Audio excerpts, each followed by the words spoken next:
guys, I am here to show you my favorite hip stretch for the piriformis. And that piriformis is that pesky little muscle right below your sacrum that can get quite tight, especially with any kind of movement that's repetitive. So walking, running, cycling, playing hockey, ice skating, really any kind of physical movement can cause some stress in that lower area below the sacrum. So this stretch is really great for stretching it out, giving it a little more of an opening versus a compression, which we're kind of used to during the day. You're just gonna need a couple of things for this stretch. Yourself, an area that feels comfortable to sit down in, whether that's on the carpet. If you're on a hard floor surface, I suggest either a yoga mat or a blanket. Today, because I'm in the studio, I'm going to use my yoga blocks, but you can actually just use 2 books instead. So I'm going to put these over to the side for a second. So I try to get this one done probably like 2 to 3 times a week, especially during my rollout sessions with my foam roller or my stick. But you can incorporate it into any of your daily stretching routines or any time where you just feel a little tight in the tush and the piriformis. What I'm going to do is I'm going to start with my left leg today. I'm going to take that left heel and I'm going to scoot it back so it lines up with my right hip. I'm not going to sit on that heel. I'm just going to get it close enough that I kind of feel it right against that hip. Then I'm going to take this left leg. I'm going to do my best to stack it up and over. We call this cow face pose in yoga. I don't think I look like a cow, but that's what it's called. So from here, you'll notice that my knees don't necessarily line up with one another. And that's because I have really tight hips. Today, my range of motion isn't that great. I can't get that leg up and over, and that's okay, because that's where I am today, and that's where I am in my journey with this stretch. So I'm going to make sure that I flex my feet so that I keep my knee ligaments nice and safe. Then from here, I really want to make sure both of my sits bones, those 2 knobs at the base of your body, are really rooting down into the mat. So what I do is I just move that extra skin away from the sits bones. Now I can feel those 2 knobs rooting down.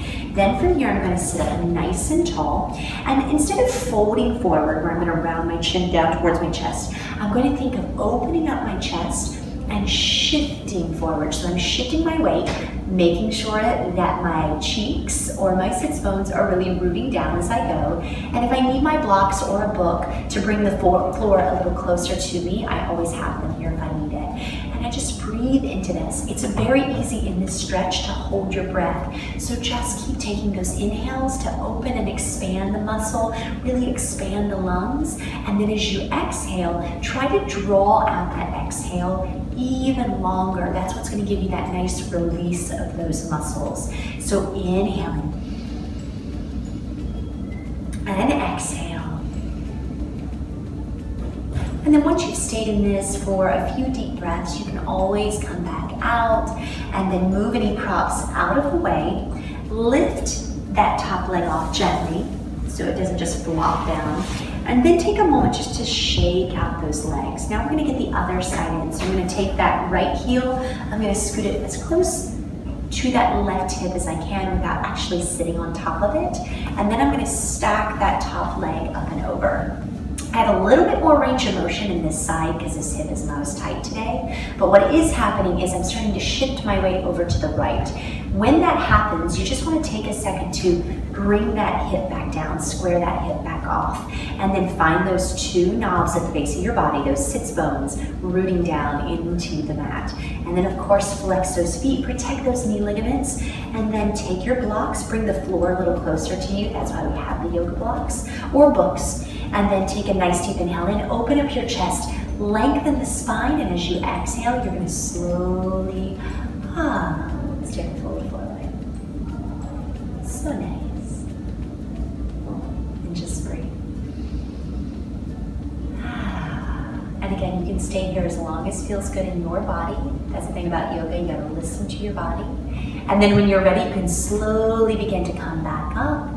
Move those blocks, those books, or any props that you might be using out of the way. Gently lift that leg up and off. and give those legs a little shake out.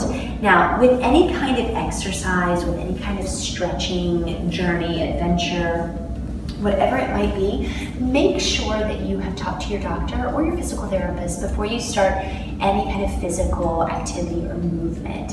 Stretching is great for post runs, especially to put in and mix in with your foam rolling days, your stick and ball work days, and I mean those therapy balls. And I'm going to do another video where I use my favorite yoga tune-up therapy balls and show you guys some really cool stuff. But I wanted to get this hip stretch in because we're all in some kind of training mode for upcoming fall races or Goofy, Dopey, any of the Run Disney races. So it's good to keep those hips and that piriformis nice and healthy.